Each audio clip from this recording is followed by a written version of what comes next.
This city is something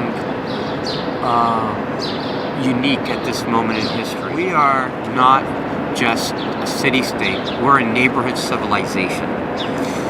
There are so many people here from so many other places, and each of these peoples have come so far, so fast in their communities and their wider.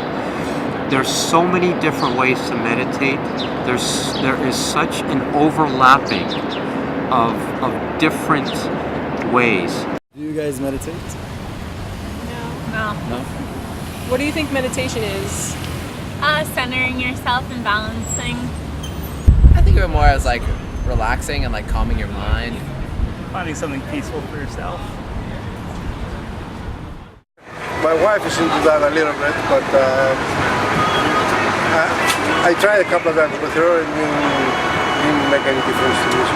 Too busy to think about it, or especially if you have a family with small kids, it's going to be very difficult to find the time.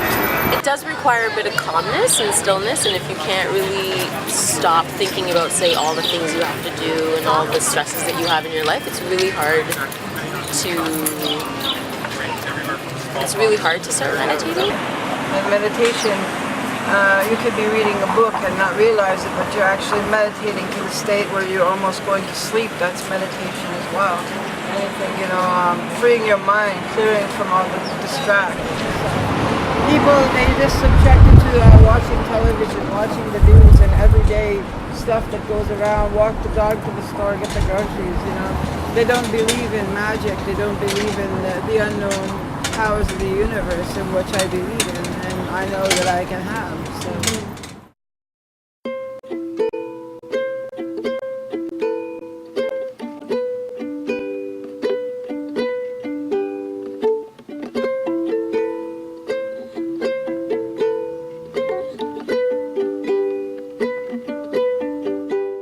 It's interesting, actually. The only reason I did this interview is because I hate doing interviews, and I hate being filmed. I have a real thing. And I decided to say yes because, I wanted to explore my cocoon, and I figured the worst that happens is, I fuck up, and, I'll never see it again anyway. So, it wasn't going to go anywhere. And on the other hand, if somebody appreciated it, they appreciated it. But I really, as I said earlier, when I got the email, I said no. And then I got it again, and I went, I just had this moment of, just do it. And I was just I just emailed you right back, and I just said yes, and so. I think if we could meditate and wake up in a bathtub, we would. There'd probably be a whole lineage of bathtub meditators or lying down meditators. So, there's different practices. This practice is about waking up. There was a time when this center was the only game in town, so no one had any meditation experience, but I think now everybody has a view of what they think meditation is. There's all kinds of different kinds of meditation, and I think if you had to split them up into two groups, there's bliss meditation and there's mindfulness awareness meditation. So this is of the mindfulness awareness camp. And all we're doing when we meditate is being present. So we're just noticing our mind, relaxing with the mind we have, trying to work with the struggle we have with our minds. It's more of an all-accommodating, all-encompassing kind of peacefulness. So it's the peacefulness of an ocean. So the ocean might experience, calmness in some part of the ocean, and I don't know. Big waves in another part of the ocean, tsunamis, but there's still a kind of an ocean quality, a kind of a stability quality. So the idea is that we could sit with whatever arises in our mind. So we're not trying to have any allegiance to having still mind as opposed to moving mind. So I think a lot of people, when they begin to meditate, think, I want my mind to be still. But our minds have a tendency to move. Our minds are active. We think a lot. So we're not trying to get rid of thoughts. Doesn't mean your meditation's any better when you're not thinking. It's much more about making friends with the mind you've got and bringing everything to the cushion and not struggling with whatever arises. Remind yourself while you're meditating, what is your motivation? Because if you're anything like me, you've started many things in your life and you've most of them you don't do anymore, be it playing piano or working out or, some art form. And I think everyone has that longing to be present and to be alive and awake. And it's just to remind yourself of that so that when you sit down on the cushion, you don't waste your 10 minutes or your half hour just spacing out. So the practice begins with posture, and it's an uplifted posture, a dignified posture. Excuse me. Your legs are crossed right over left or left over right, doesn't really matter. So just feel some sense of ground. Feel the earth underneath you. Feel that the earth is supporting you. Some sense of stability. Your hands are just resting on your thighs. There's no special hand posture.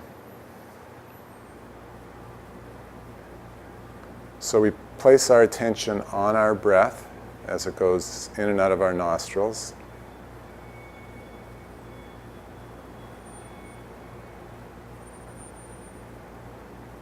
So there's a quality of identifying with the breath.